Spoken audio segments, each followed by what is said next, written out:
Hello friends, I'm Alex Lozier. I'm a jewelry artist and alchemist, and this is my snake Noodle. He's a baby ball python, and we are coming to you live from my studio here in the beautiful Hudson Valley, New York. And I was feeling inspired to share with you all my personal philosophy on the spiritual aspects of what it means to be a silversmith.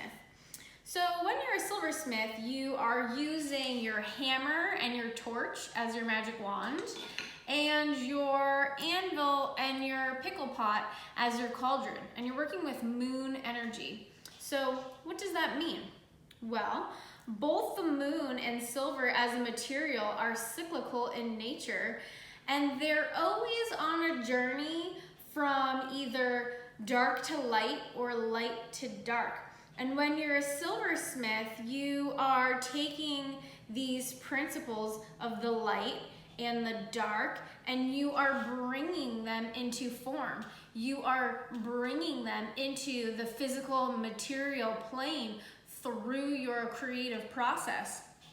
And so with this light and dark principle in mind, one of my favorite parts of the process when I'm creating jewelry is that after I'm done fabricating, my finishing technique is that I oxidize or I blacken my metal before I send my jewelry out into the world to be worn by my customers. And the reason I do this is because I absolutely love the metaphor of the spiritual journey that we all can take from dark to light. So what will actually happen with my jewelry is that where that metal touches the skin, that piece of jewelry will actually start to lighten up.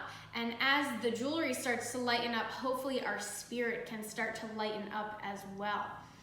Another way that I like to work with moon energy in my jewelry practice is that I work with the lunar cycles by creating crystal grids on the new and full moons. So a crystal grid is a site-specific installation that I make out of the materials that then will later be used in pieces of jewelry that I create. So in my case, in my work, I use a lot of crystals, rough minerals, animal parts, and other organic found objects that I find out on hikes.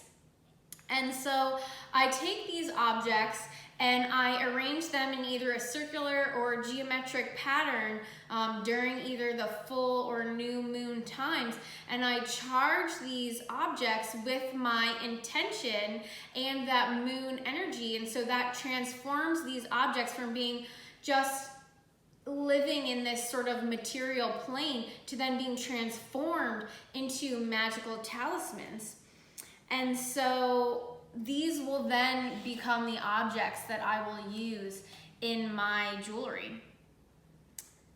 So that's just a little bit of insight on my personal belief as well as studio practice as far as the spiritual aspects of what it means to be a silversmith and how I use magic in my creative process to create sacred space and also to create a little bit more meaning for my customers when they're out in the world wearing my jewelry. So thank you for listening, and bye for now.